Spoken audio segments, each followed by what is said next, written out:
how's it going? I'm Marlene. Thanks for wandering by. So, it's time.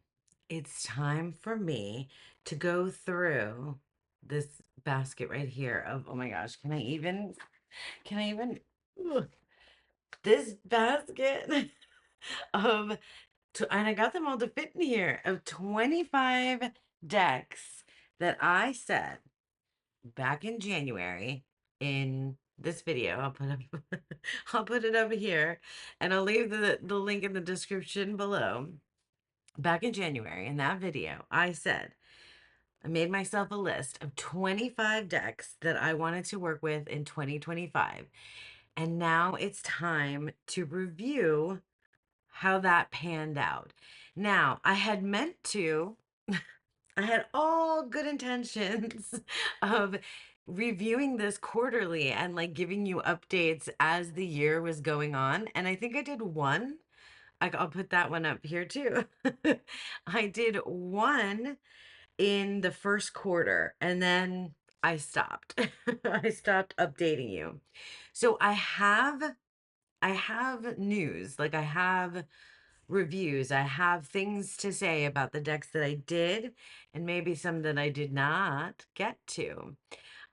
Also, I know that we're at the end of November here, and there's a whole month still left for me to potentially use any of the decks that I haven't gotten to, but December, just like October, in December, I have very specific decks that align with the Christmas, season and Christmas, Yule, holidays, wintry, even though definitely not feeling the winter vibes in Florida, but it's Florida winter anyway. Um, I have a specific decks that I want to use in December. So the the chances that any of these that I haven't already used this year will be picked up in December are pretty slim to none. Slim to pretty much none. Probably not. Not happening. Okay, so without further, like, I don't really think I need to say anything else. Oh, I think I'll just say that I'm gonna go in the order in which I listed them in my Hobonichi cousin. Um, and I'll tell you a few things. So I think what we're gonna go over when I get to each deck is I'm gonna talk about when I used it, how I used it. It, I guess we'll take a look at whether I feel like I used a lot, a little, mid, how I felt about it, and then if there's anything that like if I may or may not be like leaving it in my collection, or it might be rehomed, or it might be going to a timeout shelf. Shelf, I don't really have a timeout shelf. I have a timeout box. Um, and that's it. Like, what is its fate, if it's something that's going to be leaving. And this is, I guess, sort of a declutter, but it took me an entire year to make the decision. And I'm going to be doing this again, and I'll talk about that. I'll talk about that in another video. We'll talk about that in another video. But this was a valuable thing that I did this year, making myself a list and making sure that I tried to work with as many of these decks as possible so that I could make some decisions about them, or, what for whatever reason I chose. And that's, I guess, I'll cover too. Why was it on this list? I'll try to remember all those things as I go. Anyway, that's it. Yeah. So let's just go ahead and start talking about these decks. 25 and 25. Okay, so we're going according to my list, like I said. So this means that it's going to be all out of order, like it's not going in like chronological order of how I use them or when I use them, etc. But the first one on the list is the Dang Olson Dream Tarot. And this tarot I made a note of in the first quarter of the year. So I'm not going to remember if it was January, February, or March. But I do have most of these appear in my monthly wrap up, my month gone by videos, or I did, some of them have dedicated videos that I did specifically for them. So this is the backs, very trippy.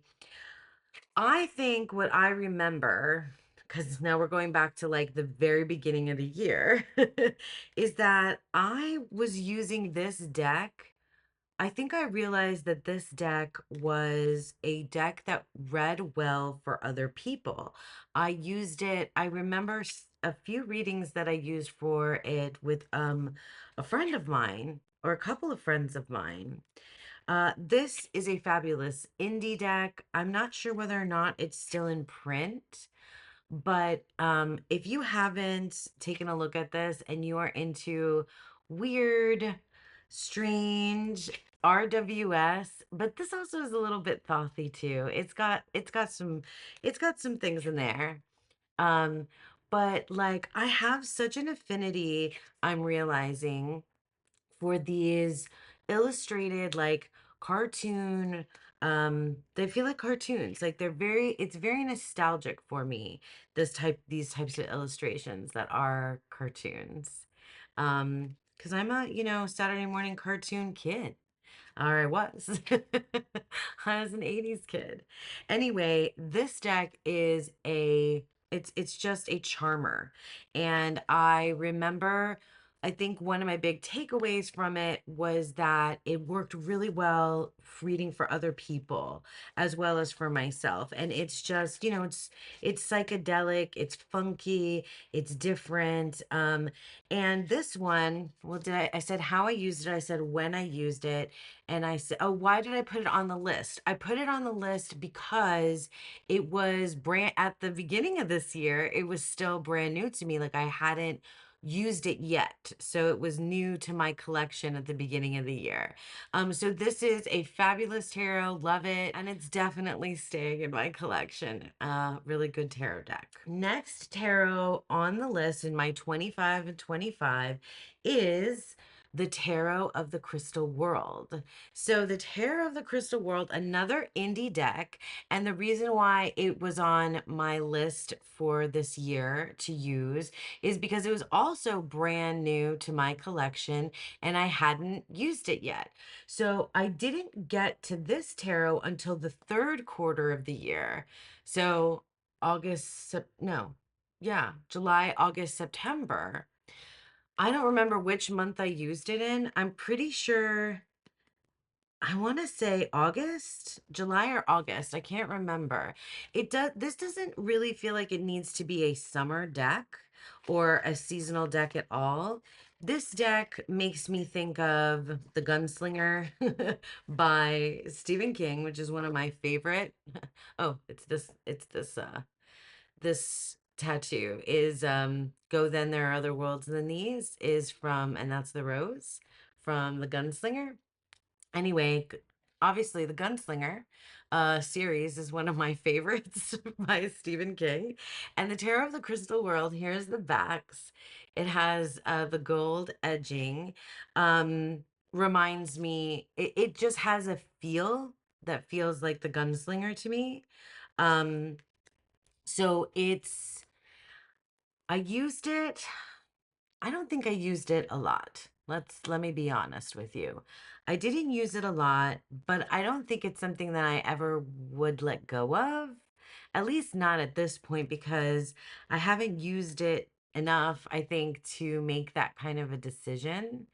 Um, the characters in this deck are like they feel familiar and also kind of scary in some ways, but they do seem like they would potentially appear in the Gunslinger series, the Dark Tower series. Sorry, I'm saying the Gunslinger, but it's the Dark Tower. The first book of the Dark Tower series is the Gunslinger. Anyway, I digress. The Tarot of the Crystal World. Yeah, like I'm not like super familiar with these images, but look at that death card. Wow. That's I love a death card, I gotta say. I don't love that I do not love that the characters don't have eyeballs. Um, but yeah.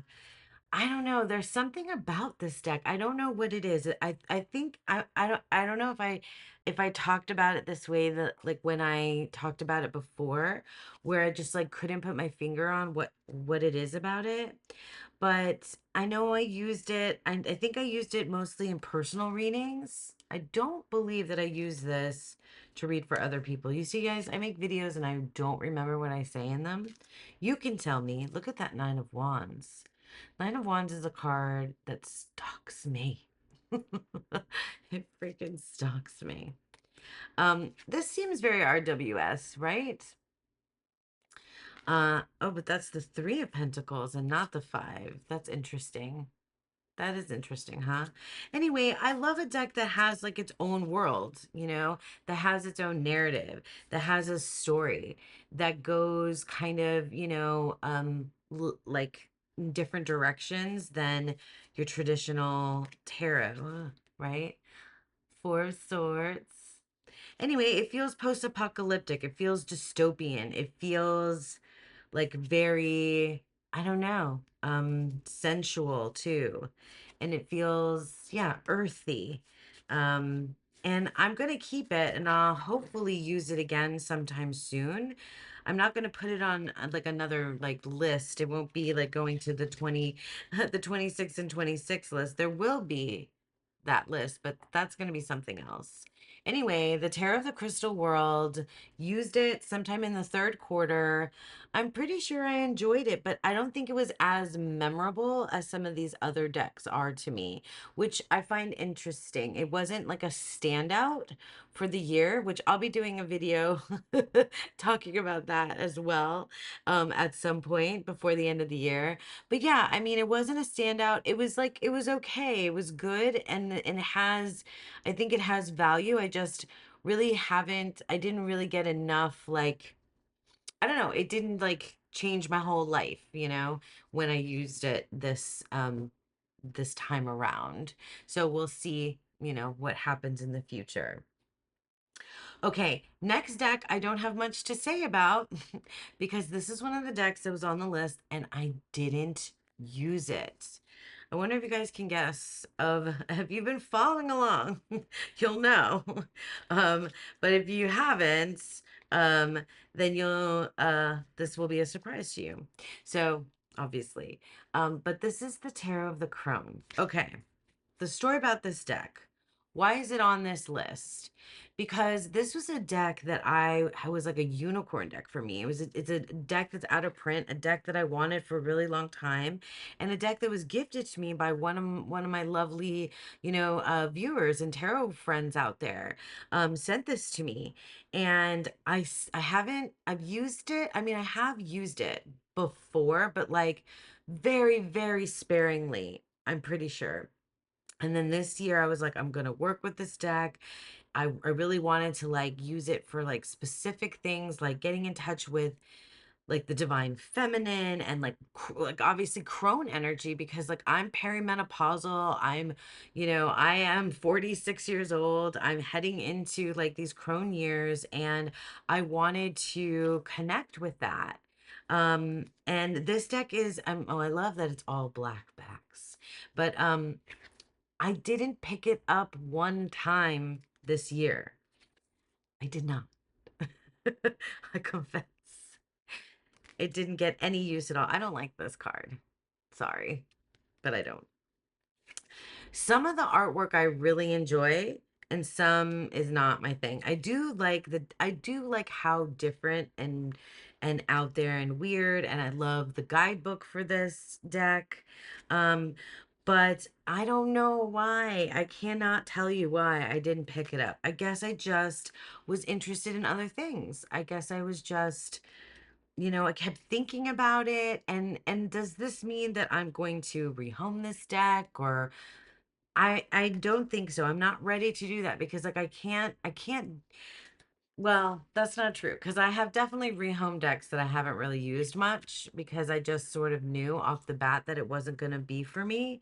But this deck I feel like it's awaiting its season. It's awaiting its time that I'm going to need it that it's gonna be, there for me. And maybe I need to take it slow. Maybe this is a deck I need to do like as a weekly pull or something like that.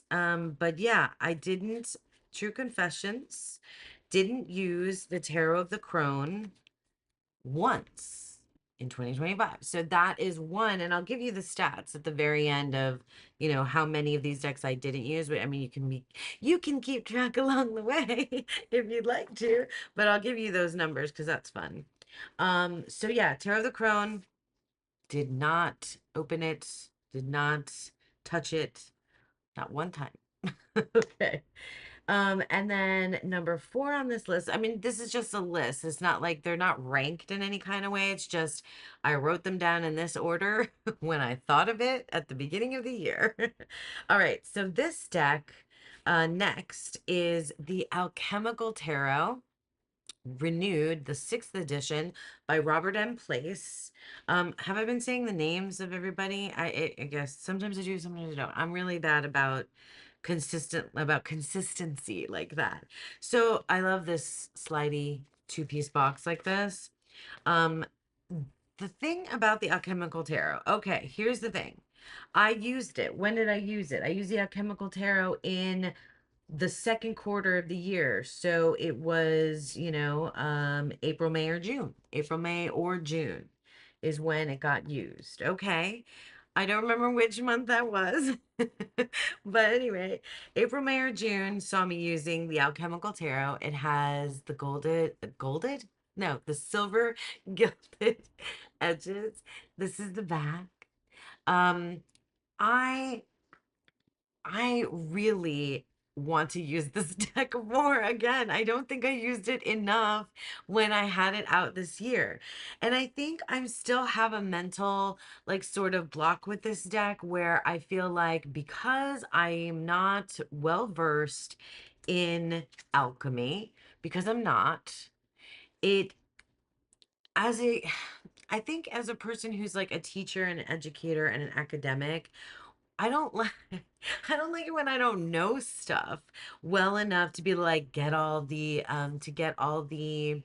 you know um illusions and the symbology and like the purpose of this deck. Like it bothers me that I don't know it, but I picked it up and used it this year anyway because it's gorgeous.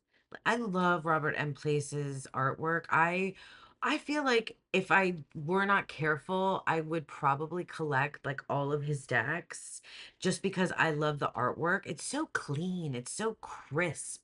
It's so like, I don't know, I like it a lot. I love the illustration. Anyway, what was I saying? I think I couldn't enjoy myself as much as I would if I just like, got myself into a little bit more of a cursory beginners kind of understanding of alchemy. Like there's some things that I know, but I'd like to know it like maybe just as well as I know like astrology and its connection to the tarot. Like I think I just want that layer to understand it here, and I need to get the book. That's the thing. What I need to do is get the Robert M. Place book and just read it, and I just haven't done that yet. And so I will. I think I will. But I'm not gonna not, I'm not gonna get rid of this deck because I think I just really enjoy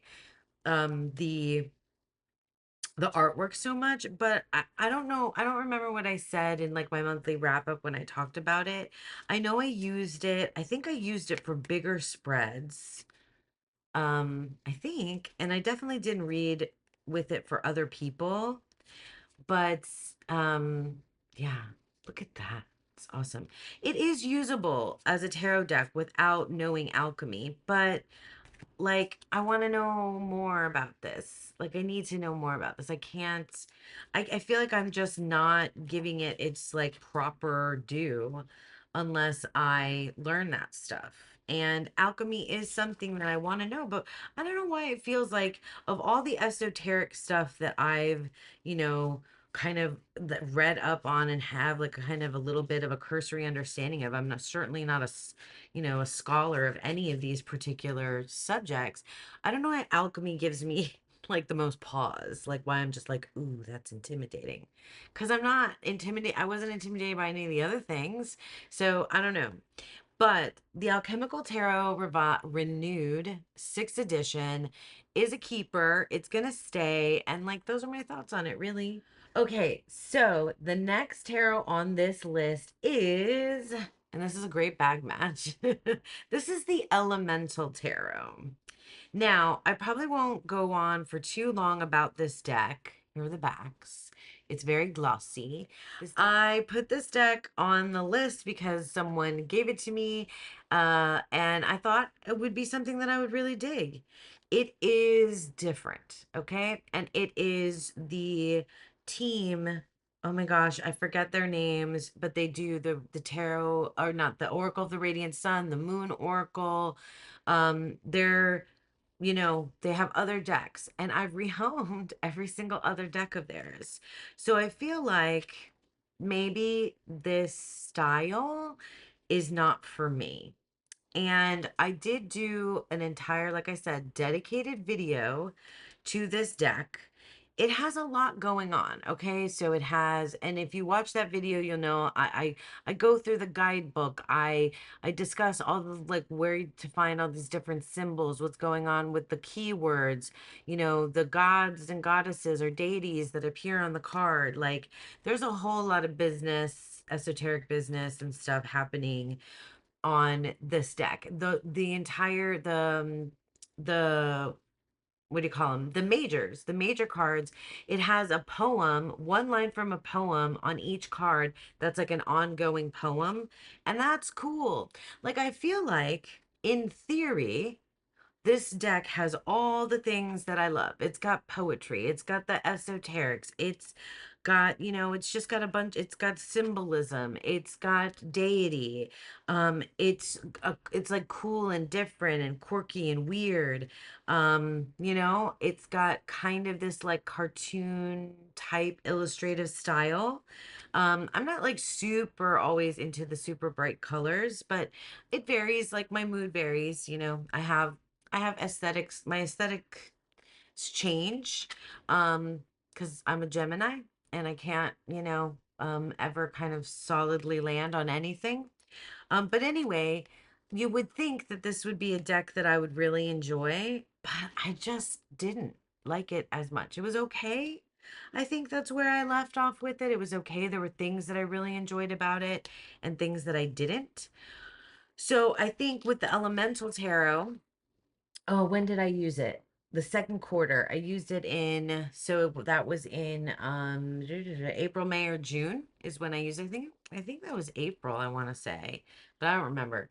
The Elemental Tarot, I think this one is going to be going to my timeout bin. Let's do five more. I'm doing these in fives, I guess. So the next is, okay, Tarot of Haunted House. I'm just gonna briefly talk about this because I just talked about it in October, and this deck is super cool. It is, it's written by Sasha Graham, and the artwork is by Mirko. Can't say that name. It's Italian. I'm pretty sure it's Italian. Anyway, this deck is super cool. It's a interesting, different narrative Halloween deck for spooky season. I guess you can use it all year round, but this deck just didn't hit for me. I tried watching Sasha Graham's explanation of the story. It didn't feel like a cohesive story to me, and I think that was just me. I think it's cool. I think the artwork is cool. I just think that it's not, I mean, you can watch my October wrap up and see more of my thoughts on it, because I tried and it wasn't a deck for me. So this one I used obviously in the third quarter, or wait, no, fourth quarter, sorry. I didn't use that many decks in the fourth quarter. Is this the only one? This is the only deck from this list that was done in October, November, and because I'm not going to be using December. So this is October. That's interesting. That's really interesting. Next is the Voyager Tarot. Ugh, oh, it's caught under here. Sorry, Voyager Tarot. This deck also. Okay, so I like this deck and I used this deck and I can't for the life of me tell you what I said because it was back in quarter one. So Voyager Tarot. I used it in January, February, March, not sure which month it was, but here are the backs. It's glossy. It's mass market. You can probably get the vintage copy if you wanted on eBay. I think the color of the borders is slightly different on the vintage copy. And this deck, I don't know why, but I just don't connect with it. I didn't connect with it, I don't think, when I used it. I want to, I mean, there's some things that I really love about it when I look at it. I can't remember what I said in my, like when I talked about it. Did I say those things? I like that it has those keywords. See, every time this happens, I think every time is that when I look at it, I really enjoy it. But when I use it, I don't. Like brilliance for the Ace of Crystals, narrowness for the Nine of Crystals. This also feels like a part of like tarot history. And I like I gotta figure this out about myself, you guys. Am I a collector? Am I a tarot collector? Or am I wanting to curate a collection that I use? Am I okay with having decks that are just collection pieces that I don't really use? And I don't know if I've been, doing this long enough to be able to answer that question yet. Because I thought as I've been buying decks that I was going to be using them all. And now that I've been, you know, collecting them for so long, I mean, it feels like long to me, but now that I've been collecting them, is it that I want to have pieces of tarot collectibles, which is totally valid. A lot of people do. Look at that full card. I like it. And I feel like this is one of them. This is one of the decks that I feel like I'm going to regret it. I feel like if I let it go, because it is such a like it's an older deck. It's a one of the first collage decks, so I don't think that this one is going to go in timeout. I think it's going to just stay on the shelves and hopefully I'll pick it up again. But and then or I have to be okay with being a collector's item. And then if I change my mind about that in the future, then it'll go, right? Okay, next up is a deck. I won't have, I guess, that much to say about it because I did not use this deck. This is the Fantastical Tarot, and this deck is out of print. So it makes me kind of question whether or not it's something that I would want to rehome. But to be completely honest with you, I don't know what it is about this deck, but I haven't used it. And I did edge it. I bought it used, right? So this is pre-loved and it was pretty banged up. So like the edges were pretty kind of icky. So I thought, oh, this blue is coming off. Blue is getting onto my fingers. Let me just quickly show you some cards. So I did edge it because I was hoping that maybe that would make me feel better about it or that I would bond with it more or something. But I don't know what it is. Like I thought that I would really love that. I love this artwork. I thought it was cool. I thought it would be something that I would really dig. And I just haven't picked it up. And I don't know, there's something about it that makes me feel like this deck is just not for me. I don't know what it is. There's a weird feeling that I get about it. And yeah, I'm kind of feeling like I need to put it away back in its little box. I don't know. I don't think it liked it. It didn't, not that it didn't like the edge that I gave it, but I just don't think it's a deck that is for me. So, yeah, it's one of those situations where a deck that I've hardly used, is gonna go into the timeout bin. I don't know, like I don't know all the reasoning behind these things, but it is. I think that this one is gonna be rehomed. So that's, yeah, the Fantastical Tarot. I don't have much else to say about it because I don't. I can't review it because I haven't really used it, and I don't know what it is about it that's not working for me. Okay, this is another deck that was on this list that I didn't pick up one time this year. This is so funny, the order that these are in, because it's like random, right? It wasn't on purpose that this happened. And that's the Tarot of the She. Now, the reason why this was on the list compared to the Fantastical Tarot, which I hadn't ever used really, this deck I had used a lot when I first got it, way back in, I don't know, 2020, 2021. So the Tarot of the She, another another one that feels like a modern classic. This feels like it's part of like the tarot history, that like my tarot history that I've come to like have a chronology of, I guess. So I did use it a lot, and I hadn't used it in a long time. So that's why it was on the list. But I didn't pick it up this year, and I'm not sure why.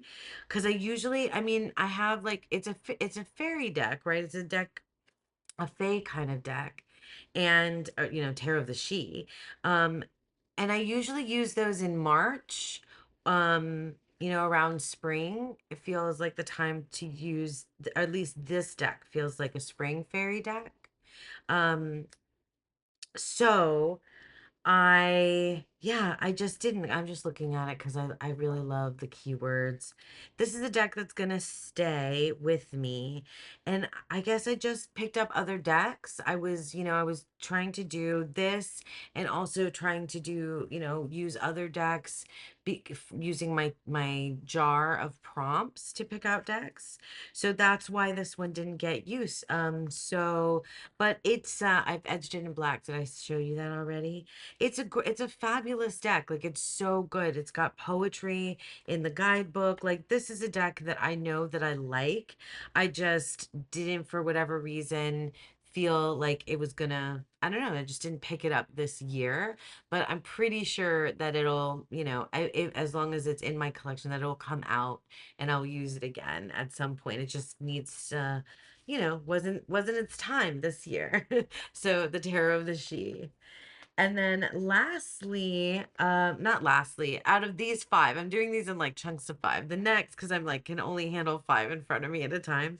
But this one is the Jupiter Power Tarot, the next one on the list. So this is number 9 on my, oh no, number 10 on my list. So we've gone through 10. So we're not even halfway through yet. Oh my God. So Jupiter Power Tarot, I used this at the beginning of the year.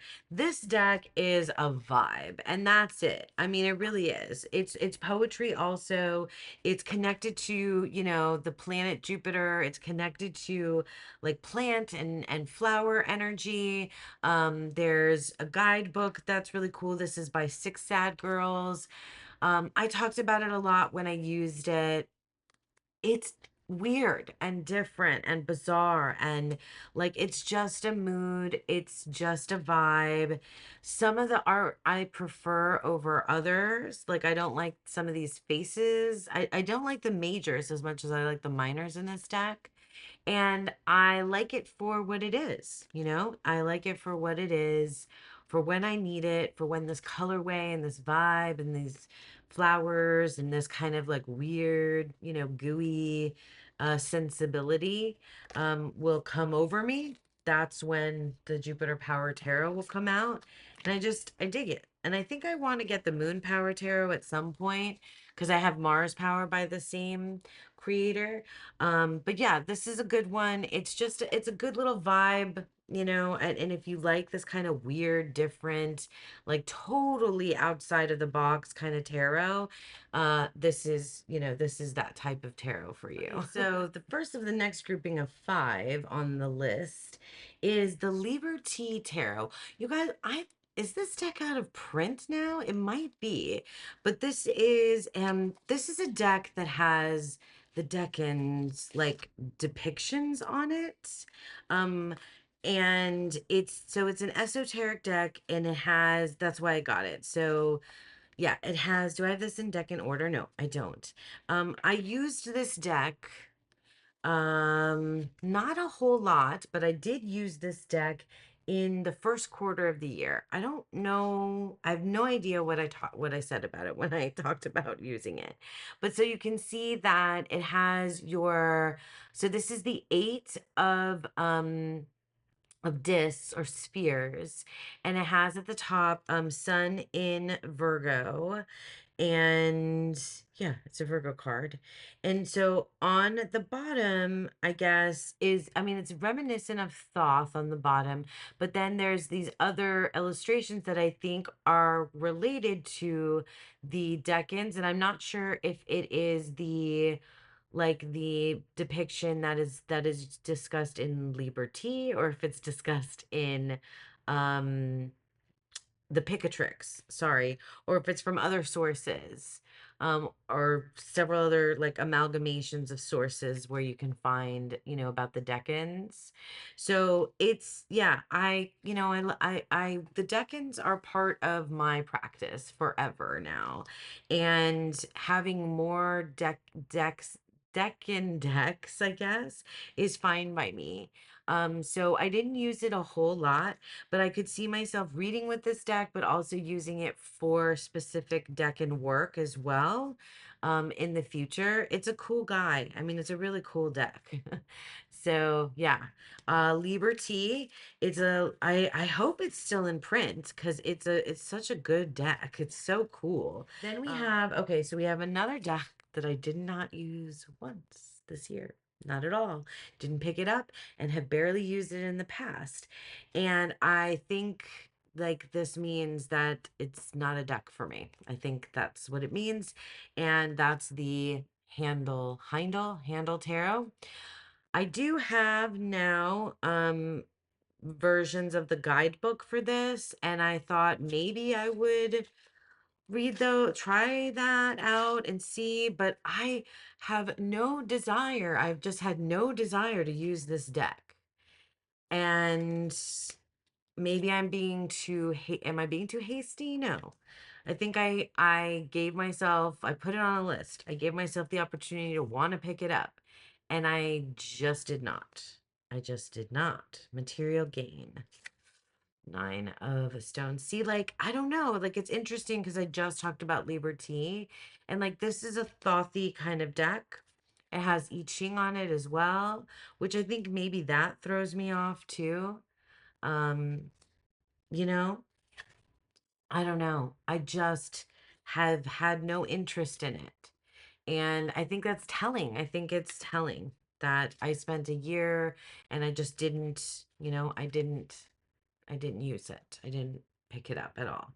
So the Heindel Tarot, Heindel, I'm never sure if I'm pronouncing it correctly, is going to go into the timeout bin. The next deck is number 13, and it is the Solara Occulto Tarot. This is a deck that I used in the third quarter. I think it was September. This is very September, October coded deck for me because of the colorway. I love the artwork in this deck. I love the artwork in the other deck by this creator. I hate the cardstock. And I think that is what makes this deck something that I don't use. I mean, but like this is the first deck, and it's got the like shiny, shiny backs and like the matte, black edges. Like this is such a me type of deck because I love this art style, really, really do. Um, but I just don't like to shuffle this thing. I don't like the box. I don't like to take it out. It's like so annoying, but it's a deck that I would use so much more if it wasn't, if it wasn't so giant. If it and it's like huge. I know that there's a first edition version of this deck that has softer, more flexible cardstock. Um, and I don't know if anyone like would be wanting to trade that for this, I would probably do that. But like I can't, I mean, I feel like that would be such a rare a rare occurrence.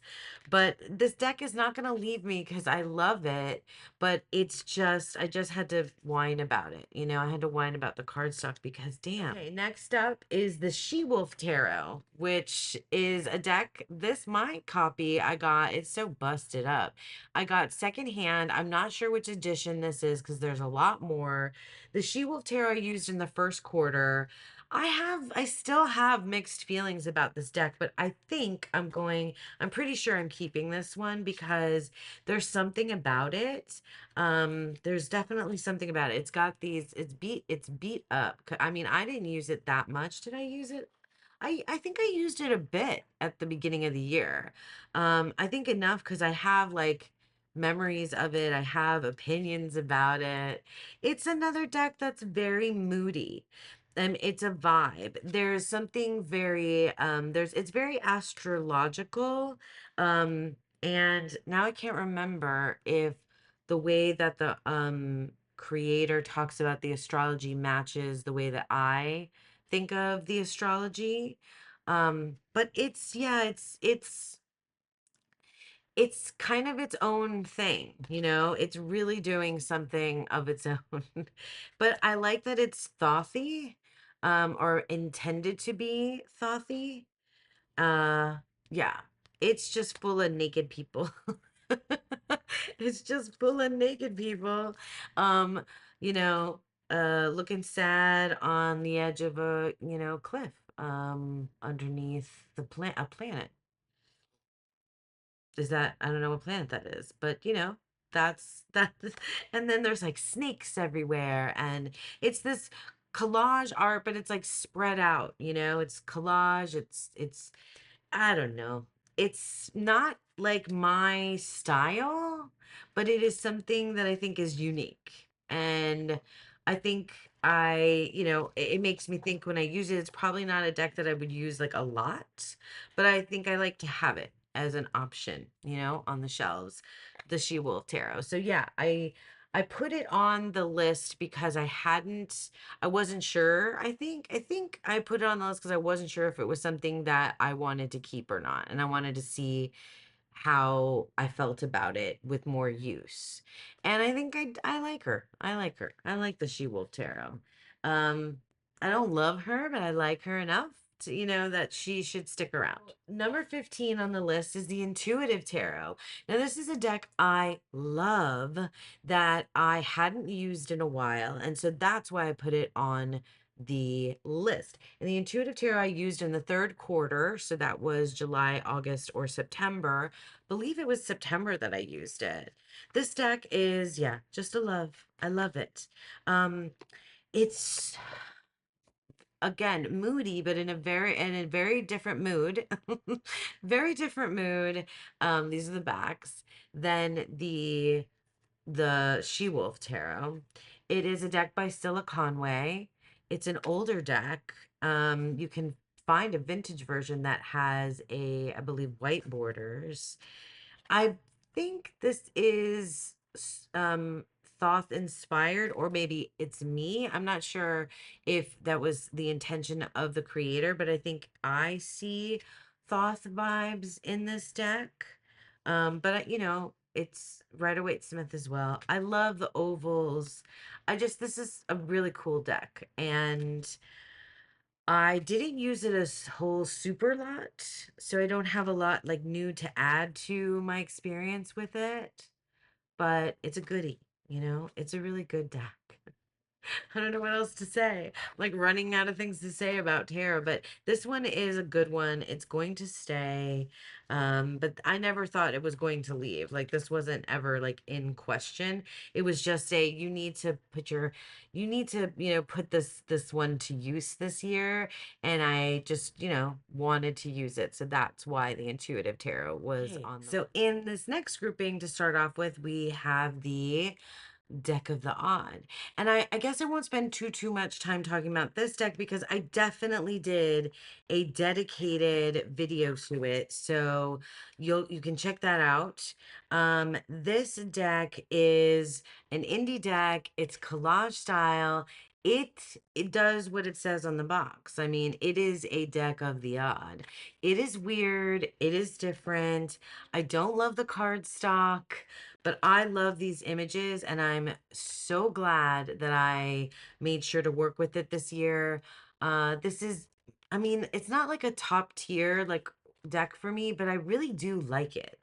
I feel like it really does add something. I love this 10 of Cups a lot. Yeah, it really does add something, I think, to my collection. I love the way that it makes me think. It's a good deck. So I won't, yeah, I'm trying not to spend too much time on them now because I feel like this video has just become so long. So if you want to know more of how I feel about the deck of the odd, then definitely go check out my dedicated video to it. And yeah, and you'll find out more. But like this is, a deck that I used in the third quarter of the year, so July, August, September, and it's a funky little guy that I really enjoyed. So yeah, deck of the odd. Then the next deck, this deck, I swear, and I truly don't remember what I said about it, but there's something about this deck.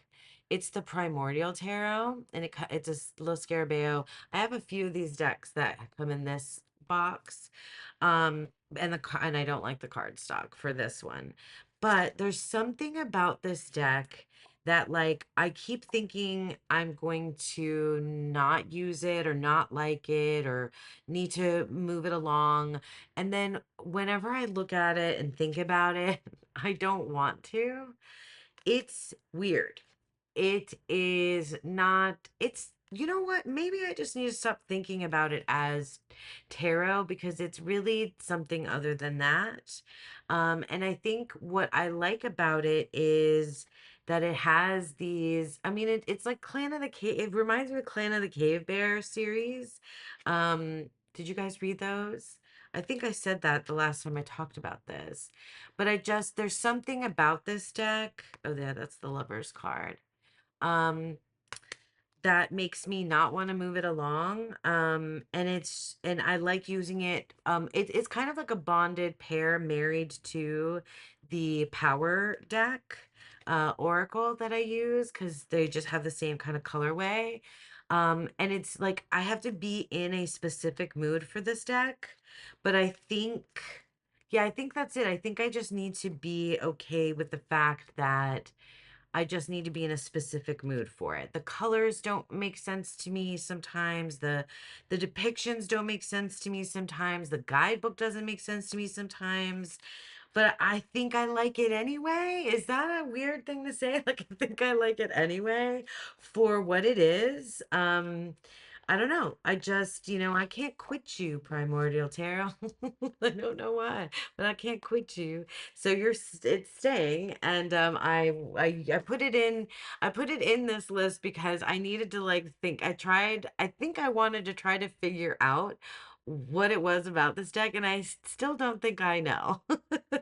I still don't think I know, and I guess that's okay by me. So Primordial Tarot. And then we have the Anima Mundi Tarot, which I like this deck a lot. And I used it. When did I use it? In the third quarter also. So July, August, and September. This deck is good. It's a good deck. There are things about it that I think like trouble me. It's lovely to shuffle. Um, it's I think the things that I don't like about it, I can tell you, is that there doesn't seem to be any rhyme or reason as to why some of the cards feel like if the animal is featured and some cards feel pippish. And I don't know, it doesn't really make sense. It's not there doesn't seem to be any rhyme or reason. It's not like there's a number. It happens in the wands as a random number, a random amount of times, and in the cups a random amount of times. So there's no like rhyme or reason. And yeah, because like not every card gets a dedicated animal to it. But I love animals. I love animal decks. And this one's a good one. And I don't know why it's funny to me that I used it in the third quarter because this feels like a January deck to me. I don't know. Oh, and that's the only human that appears. But see, like, look, like, then you have a pip card, and then you have your animals. So it's just a little bit random. Like sometimes I think like, you didn't pick your specific way that you set up your structure. And I wish that it was a little bit more like there were a reason why. But Anima Mundi Tarot, I had put it on the list, I think, because I hadn't spent enough dedicated time with it, even though it was a deck that I knew that I liked. And I think I just wanted to make sure I spent some more dedicated time with it this year. And I did. I did do that. All right. And then we have another deck that I really like. And I'm glad that I spent time with it too, is the Apparition Tarot, Spirit Speak Tarot. Again, another one of these like weirdo decks. Like I have this affinity for these like cartoonish, strange, oddball decks. Sorry, that's the guidebook. These are the backs. And this deck, even though it's this big, it's like just as big as the Solara Occulto box, and I think it's like, like standard like Oracle size, it's just super easy to shuffle. Yeah, this is like a deck that I used it when did I use it? Third quarter, so July. I think this was pretty July. This is very summer. This is yeah, and I like it. It's weird. I like the guidebook. I enjoyed using this as like a daily draw. I used it. Yeah, if you'll probably know more if you remember, one of my the month gone by, I guess of July, where I used it. But it's just cool. I mean, it's cool. Look at that. That's the tower. Look at that, right? This deck feels like deconstructionist. Like it feels like postmodern. Um, you know, like, yeah, like we're deconstructing little pieces of the tarot. And it also feels very personal to the way that this creator interprets the tarot. And I like that. Like look at the Seven of Pentacles. Right? Why is there a question mark there? It feels, yeah, it feels deconstructionist, it feels postmodern, it feels different, it feels funky. And sometimes that's just the right kind of deck for me. In this grouping of 5, we're on number 20 here. We have okay, this, so I say Yonasa Yaos. I don't know why I'm pronouncing the J like a ya sound in Spanish. I should know better. And I think I realized that somebody said that because the J has the h sound in Spanish too. So it should be Honasa House, I think. But for whatever reason, it rolls off my tongue as Yonasa Yaos. I'm not sure the right way to pronounce it, to be honest with you. So I think I'm just gonna stick with what I've been saying, which is Yonasa Yaos. It sounds right to me, and I'm sorry in advance. Okay, Yonasa Yaos is independent decks. This is the 7th edition. She redoes the colorway of this deck every year, twice a year. I don't know, maybe every year she does a new edition. And it is intended to be inspired. It's inspired by the Marseille, but it is not a traditional Marseille deck. However, I used this deck in the first quarter of the year, and it was then that I realized that I can read Marseille, and I can read Marseille in very specific ways. And once I started looking at this deck, because I put it on the list because I hadn't used it, and I didn't know if I had made a mistake in getting it because I wasn't sure if it was right for me. But it turns out it is, because when I started reading this as a pip deck, as a Marseille deck, then it like opened it up for me and suddenly it worked. And it's so beautiful. I love this colorway, especially so purple, so green. So these are like some of my favorite colors, these burgundies and browns and, well, you can see behind me, purples and stuff. These are my kind of vibe. So the last grouping of five, of 25 and 25 is are these. And the first one is a Fool for Tarot, a Fool for Tarot. Now, this deck is a deck created by my friend Rumor Haven, and it's available on Make Playing Cards. It's a character specific vampire deck about why is this backwards? Okay, sorry. I don't know. I must have put this in incorrectly when it was in here before. Anyway, it's a character specific deck, which is, I think, really freaking cool. It is based on the character arc of Spike from Buffy the Vampire Slayer. And although I am not a Spike, you know, fan, huge fan like Rumor is, I am a Buffy fan. And but I really love the minimalism of this deck. I also love that there's poetry that goes along with this deck in the guidebook that Rumor created. And I also love that it is a pip deck.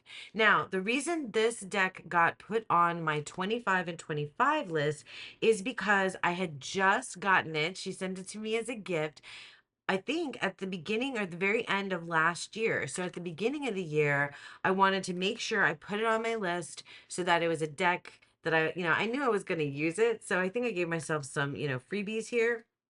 Um, so yeah, it was a deck that I definitely wanted to use, and I really liked it. It also, at the beginning of the year, I was having this, oh, because when did I use it? Yeah, I used it in the first quarter of the year.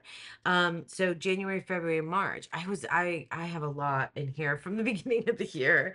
Yeah, I was going to town like you do. At the beginning of the year when you're all like fresh and starting stuff and whatnot, or at least that's how I roll. But anyway, I was having like a real heyday with pip decks too at the beginning of the year.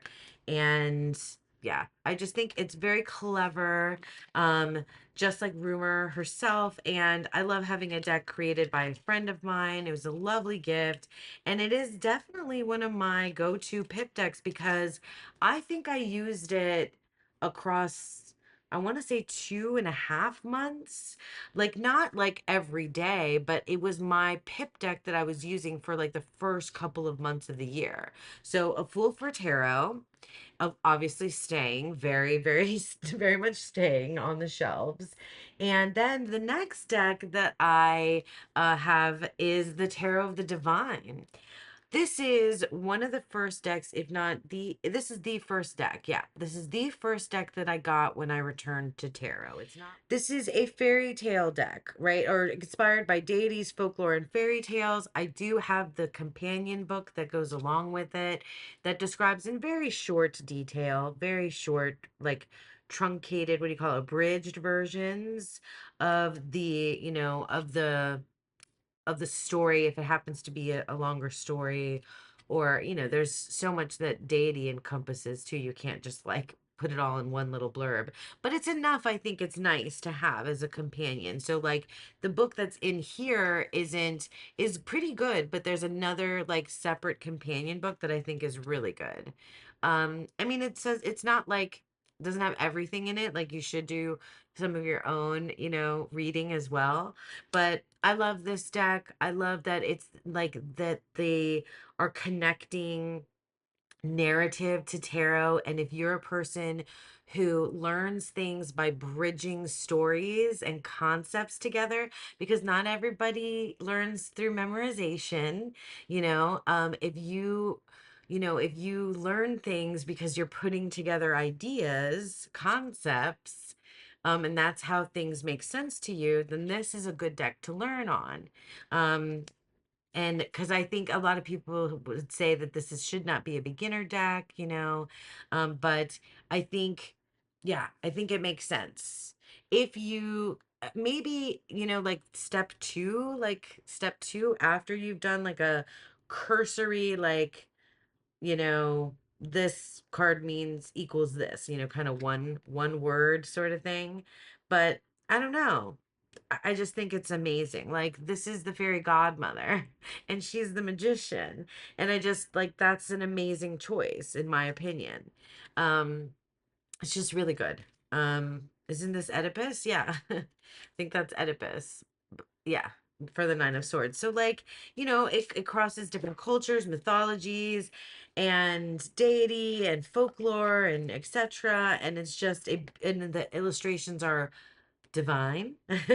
Tarot of the Divine is gorgeous, and I love it. I love this cover. Oh, I know why this was also on. I used it in the first quarter, not just because it's a deck that I love, but because it fulfilled the prompt for the candy reading challenge. Oh my gosh. I completely forgot that because that was back in January, but it had a moon. I needed to have a moon on it, right? I think that's what it was for January. Is that right? Or was it not January? February, March. Maybe it was March. I can't remember. Okay. Anyway, you don't care. This is a great, fabulous, wonderful deck, Tarot of the Divine. Let's talk about the next one. Tarot of the Hidden Realm in a cute little Krista bag. So soft and fuzzy. These are so comforting, these bags. I can't tell you how much I love them. They're so just like fuzzy and just makes you feel good. So the Tarot of the Hidden Realm, listen, I can't go on too much about this. I edged mine in gray because I made a dedicated video to this deck. This is a Llewellyn deck. It's mass market. It's been around for quite some time. I I will be keeping this deck for sure. I like this deck, but it's really its own thing, you know?